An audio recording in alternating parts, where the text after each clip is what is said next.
Did you know that what you stop eating or drinking has far more impact to your weight loss goals and overall health than what you start eating? In this video, I'm going to show you the top 10 drinks you need to avoid. And make sure to stick around until the end because the worst drink on this list is not what you think. But let's start with non-dairy substitutes. These are things like soy milk, almond milk, cashew milk, oat milk, and the likes. They're basically ultra-processed chemical concoctions branded as a healthy milk substitute. The problem is there's nothing healthy about them. If you bother to look at the ingredients list of almond milk, for example, there's refined sugar in the form of cane sugar, there's vitamin and mineral blend. Why is there already added sugar in your milk? One would think that that vitamin and mineral blend is a good thing, but they're not bioavailable. Your body doesn't really absorb it that well. There's preservatives and emulsifiers in the form of locust bean gum, gellan gum, and sunflower lecithin. In case you didn't know,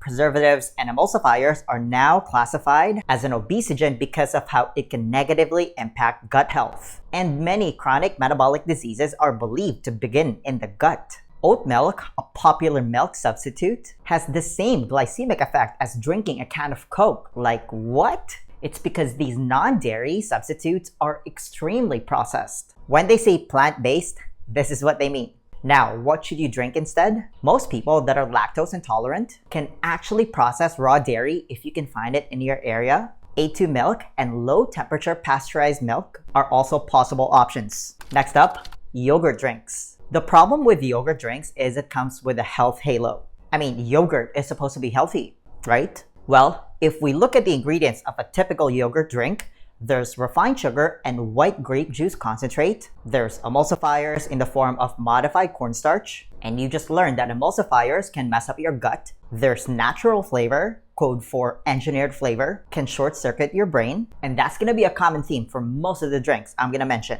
But again, because yogurt is generally considered healthy, we drink this stuff every day. We also give it to kids. Adult and childhood obesity is also at an all-time high. 1 in 4 kids in the US have pre-diabetes. Just know that not all yogurt are created equal. Chobani's plain organic Greek yogurt, for example, only has one ingredient, milk. So your new superpower moving forward is to read the ingredients list of any food or drink you're about to buy. Next up, juice drinks. These juice drink companies will use brilliant marketing. Like it'll say made with real fruit juice. The problem is it's maybe 5% real juice and 95% fillers to make it tasty. Again, if we look at the ingredients of a popular juice drink, the second ingredient is refined sugar, orange juice concentrate. So it's the ultra processed bottom of the barrel orange juice you're getting. There's natural orange flavors, aka lab engineered flavor, as well as stabilizers and preservatives. And you think you're just drinking juice. Nope. Next up, electrolyte and vitamin-infused water. This is kind of the adult version of juice drinks. If we look at the ingredients of vitamin water, the second ingredient is crystalline fructose, which is just another name for high fructose corn syrup. There's also cane sugar. And it's no secret these days that refined sugar is a key driver of insulin resistance, diabetes, and obesity. There's natural flavor, and again, you should already know what that means. There's also gum acacia, which is an emulsifier, not a good thing. And again, a lot of these added vitamins are not bioavailable. Next up, sports drinks like Gatorade and Powerade. Through brilliant marketing, the masses are led to believe that Gatorade is benign and even beneficial to drink if they exercise. I mean, athletes drink them, so it has to be good for you. But again, if you look at the ingredients of Gatorade, the second ingredient is sugar, dead giveaway, but it also contains thickening ingredients like gum arabic and sucrose acetate isobutyrate, which again can mess up your gut. What's worse is it also contains yellow 6, which is an artificial food dye. In case you didn't know, artificial food dye has been shown to increase inflammation and disrupts the functioning of the immune system. It contains cancer-causing toxic contaminants. It may cause cancerous tumor development. Some of the most commonly used food dyes are linked to many different forms of cancer. And lastly, there's now studies that show that artificial food color is related to hypersensitivity or ADHD in children.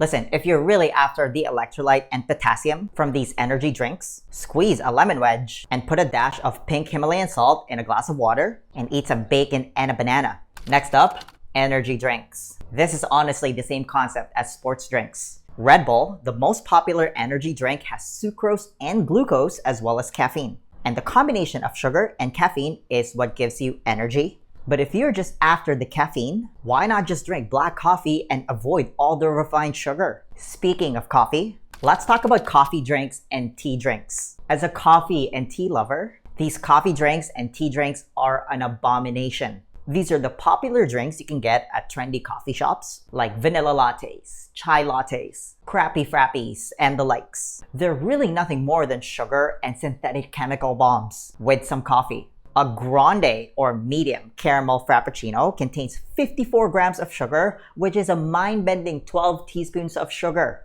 You can bet that it also contains natural flavor, preservatives, and emulsifiers. Not a good thing. It's basically metabolic chaos in a fancy cup. And no, a skinny vanilla latte or sugar-free vanilla syrup aren't better for you. In fact, they're probably worse. More on that in a second. Next up, let's talk about instant 3-in-1 coffee, powdered chocolate drinks, powdered milk, and powdered creamers. Honestly, they're all the same. They're extremely common, especially in a lot of third world and developing countries, and that's a problem.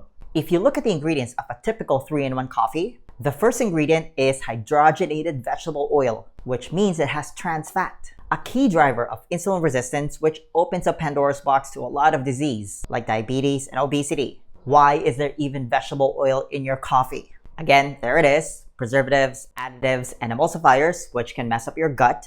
There's 4 different types of refined sugar and artificial sweeteners, which again can cause insulin resistance. And those same potentially harmful ingredients are also found in powdered chocolate drinks, powdered milk, and powdered creamers. The problem is people drink multiple cups of this stuff every morning. People also give this stuff to their kids. Are you starting to connect the dots here?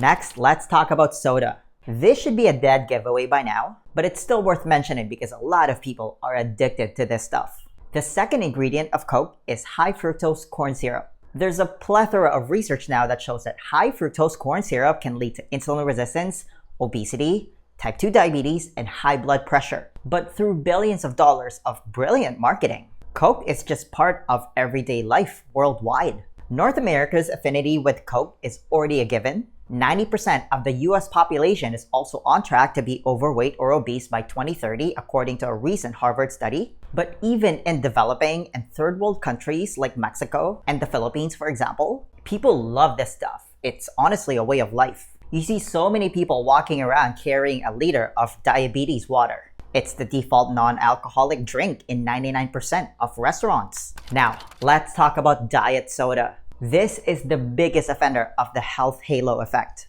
I'm talking about Diet Coke and basically any diet, low-calorie, and sugar-free version of any of the drinks I just mentioned so far. So we're talking about Gatorade Zero, sugar-free 3-in-1 coffee, and it sounds really promising. Like you can have something that tastes really sweet, and you can have it guilt-free because it contains 0 calories and 0 sugar. So you end up drinking this stuff like water. But the truth is, your body still has a physiological response every time you drink diet soda. Nothing that sweet could possibly get a free pass once it enters your system. You can't fool your body. All you need to know is that artificial sweeteners, which is what's used to make this stuff 0 calories and 0 sugar, is directly linked to obesity because it destroys your gut microbiome. And again, all disease starts in the gut. This Northern Manhattan study shows diet soft drink consumption is associated with a 43% increase in risk of vascular events like strokes and heart attacks in people drinking diet sodas. This Oxford study shows a significant association between sugar and artificially sweetened soda consumption and obesity. And there's a new study done by Dana Small from Yale on sucralose, also known as Splenda, that when it's taken with carbs, it directly makes you more insulin resistant. Like how many people do you see eat junk food while drinking a Diet Coke? And no, stevia and other natural artificial sweeteners like monk fruit aren't better for you. A recent human study demonstrated that stevia significantly reduced quorum sensing in the gut, because anything that's sweet impacts your cephalic insulin response. It makes your brain think that something sweet is coming in and releases insulin. There's simply a nutritive mismatch that happens with diet sodas and artificial sweeteners, causing a reward prediction error. In short, it messes up your gut and brain. Now, you're probably wondering, does that health halo effect apply to food as well? Absolutely. If you want to know about the top 10 foods you need to avoid, you have two options. First, if you just want my help when it comes to providing you a shortcut through all the trial and error, tap into over a decade of my coaching experience helping hundreds of people achieve their fat loss goals, you can book a free consultation to join my Fat Loss Accelerator VIP program by clicking the link in the description and comments below. You can also check out these videos where I do a deep dive on the top 10 healthy foods you need to avoid, as well as alcohol. I'll see you there.